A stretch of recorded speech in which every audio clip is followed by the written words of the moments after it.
that I'm glad that men have feminist eyes too. The Feminist Research Institute is an umbrella organization that is a sister organization, if you want, to the Women's Studies program, and it handles essentially research interests of faculty and graduate students all the way across campus.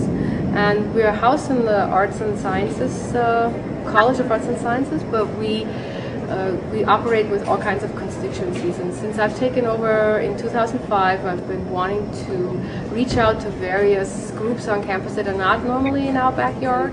If you look inside, next to the art, there are some little statements from the artists, and that was part of the submission process they had to put in to enter that, I guess, a sort of self-reflective statement on what the art is about.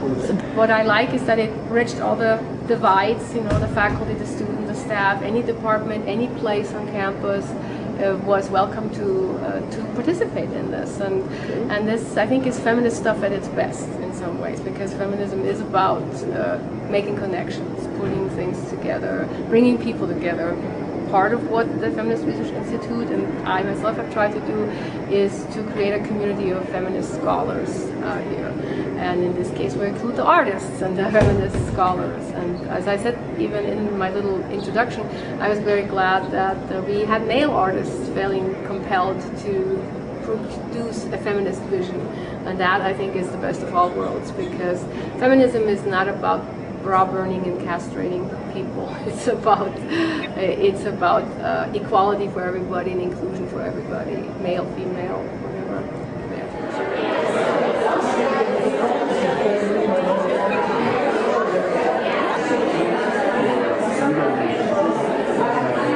And so I decided to actually make two identical face paintings, cut them up differently, and then weave them back together.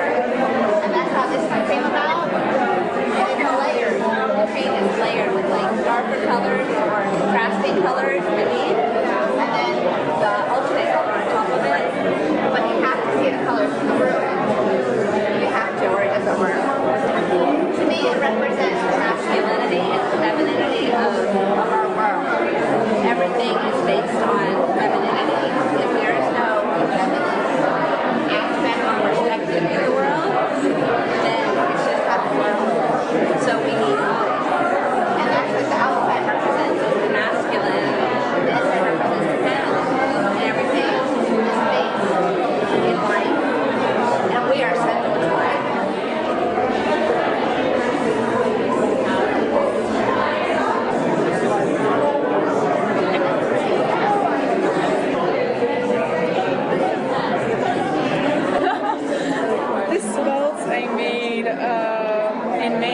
Another show I was in, but I keep on wearing it whenever I have an art show with my banana peels.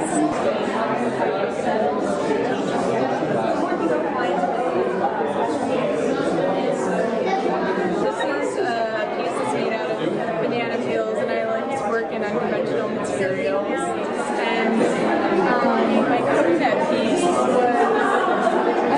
was very interesting for me because I collected coconuts from my yoga studio, and because after practice, everyone drinks coconuts. Well, not everyone, not all the time, but just in general, they're offered because it has electrolytes in it. Anyways, that's another story.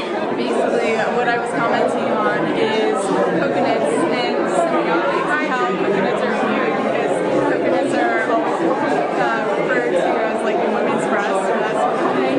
So I kind of wanted to play on that idea and have a metal frame there too, vaginal shapes, kind of like overpower.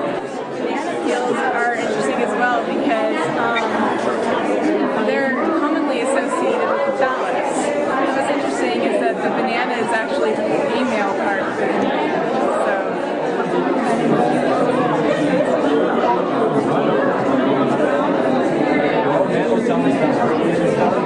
The title of the piece is The Nine Muses, and it's based on the Nine Muses of Greek mythology.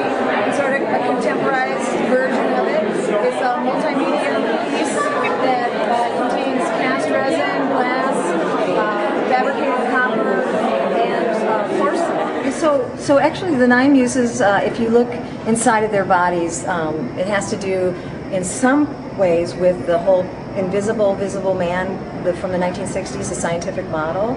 And so it has to do with anatomical correctness, but then I also incorporated elements from Greek mythology inside their bodies. So referring to either the muse of tragedy or the muse of dance or agriculture. So if you're familiar with some of that story in terms of Greek mythology, you can see some of the symbolism that has to do with their area of patronage, I guess. Okay. So the jury for the show was basically people who are at UNM, either faculty, staff, undergraduates, or graduate students were welcome to submit to the show.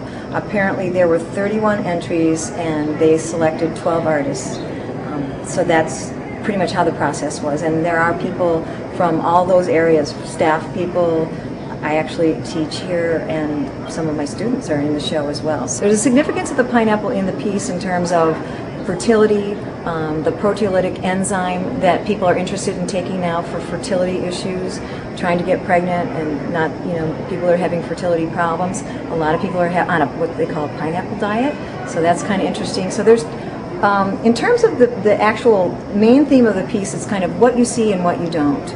And I think that that's revealed in terms of the actual torso of the body and what you can actually determine is in there, and maybe what you also, and I like a little bit of ambiguity, and I like people to bring whatever their story is to the piece as well. Yes, the work is kind of tongue-in-cheek. I think our culture has a lot of alliterations, like the bazooka of beneficence, although I don't think I've heard that one before, but it's kind of turning the idea of weapons on their heads. I don't have a narrative of my own life to connect to feminism. I would consider myself a pro-feminist male. There are many different forms of feminism, and I would hope, and I think many would agree, that that would include a guy or two.